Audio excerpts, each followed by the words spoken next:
So we continue with organizational design. We're going to centralization and decentralization. Why do we call it centralized authority? We call it centralized authority or system because order comes from the above. That's it. That means the top manager makes decisions within the organization. That is why it's a centralized system. So I'm going to read further. Centralization. This means authority comes from the top without subordinates having the chance to make decisions. So whatever decisions that has been made, it comes from the senior manager. That is why it is a centralized system. Are you here? So what are the advantages of centralized system? The first one, senior managers have full control of the business. So it means whatever happens, the activity of the business, the manager takes charge. So he or she is not going to leave anything undone. So it means because his or her performance will be measured based on the success of the business. So because he's the one taking charge now, then everything is under its control. Do you understand the first thing here? So the activity, whatever they do in our business, the manager takes charge. So he or she has full control over the business. 2, procedures are highly standardized, which may lead to efficiency. Because the manager takes charge, the manager is expected to be a professional. So whatever decisions they make, whatever process the business have to go through, they will be standardized. It means they will continue to be the same process year in, year out. Get the point here? Standardization simply means you follow the same route, you follow the same process year in, year out. No one is changing anything.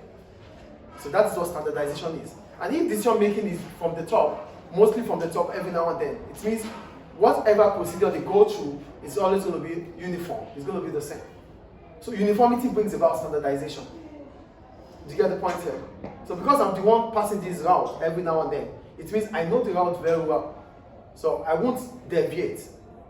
It's going to be unique and it's going to be uniform all through. That is standardization. Do we get standardized here? The third one.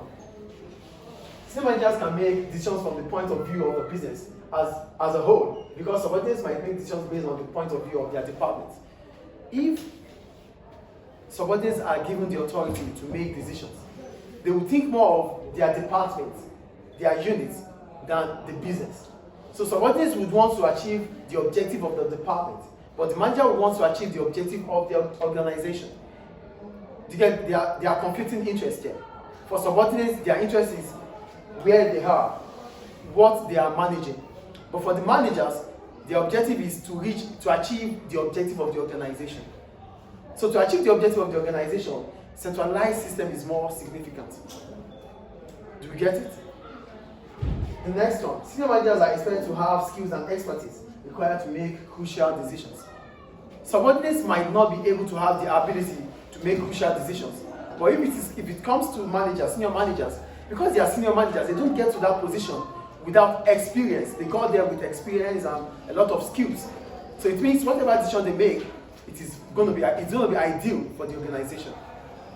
Some subordinates do not have experience. And they are not expected to have experience like the senior managers. Because they get to that position based on their years of work. Do you understand? So that's an advantage, isn't it? And the last one, communication may improve as there are fewer decision makers. Because decision making is from the top, that means there's no information that can be added or reduced. So you can't add more or you reduce from it because the manager makes his decision. So whatever he or she says is what we have to listen to. But if it's giving authority to someone to act on behalf, so the manager might say A, the subordinate might say, the manager might say capital A, the subordinate might say small letter A. Do you get it? So information is missing.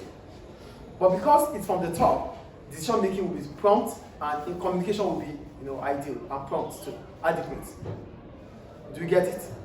Do we get it, please? Then we go to decentralization. Why do we call it decentralization? We call it decentralization because it involves delegation.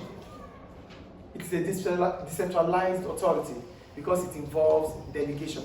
And what is delegation? Delegation simply means passing authority to certain individual to act on your own behalf.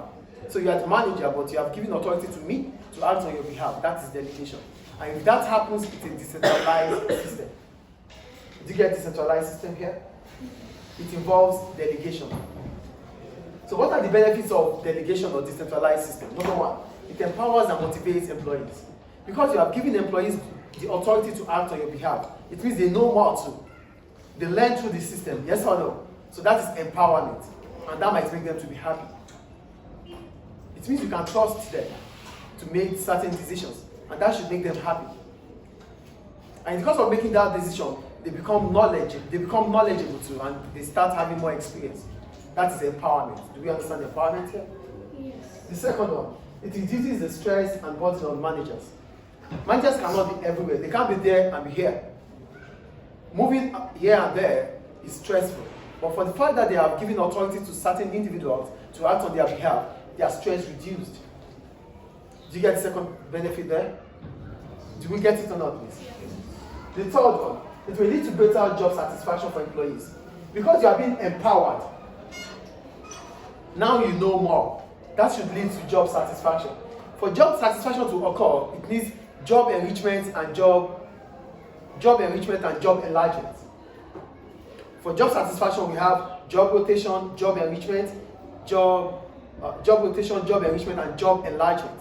For job rotation, we talked about it yesterday, when you have to move from one department to another. That could also motivate employees because they know more. For job enrichment, it means you are giving more responsibilities to employees. And this is what is happening here for delegation. Do you get it? And for job enlargement, it simply means you are adding more functions to the existing role of that employee. So here, it's about job enrichment. You are giving them more responsibility. Do we get it here? So job enrichment should lead to empowerment, which brings about job satisfaction. So job satisfaction is simply being happy doing the job. And for you to be happy doing the job, you need job enrichment, you need job enlargement, and job rotation. Is it clear, please? The next one. Subordinates understand the team as they are less remote to the group. This may lead to proper decision making. For the subordinate, because they know more of the team, unlike the managers that are there. I am here, I know more of what happens here than the boss. Yes or no? So I could make vital decisions regarding this class than the boss will make. Because I am less remote to you guys, unlike her, she's more remote to you guys. Do we understand? Do we get it, please? Yeah. The next one. Delegation should allow greater flexibility and adequate response to different changes within the organization. Because there is delegation, it means we don't have to wait for the boss to make decisions. We can as well make decisions here. And that is flexibility. Do you understand? So we don't have to wait for her to make decisions. We can as well make decisions on her behalf because she has delegated authority. Is it clear? Yes. And the last one. With delegation, lower ranked officers are prepared to take bigger roles in the future. Because I start making decisions on behalf of my manager, I might as well become a manager in the future. Do we get it? Any question about it? I don't want to be a manager anymore. I just want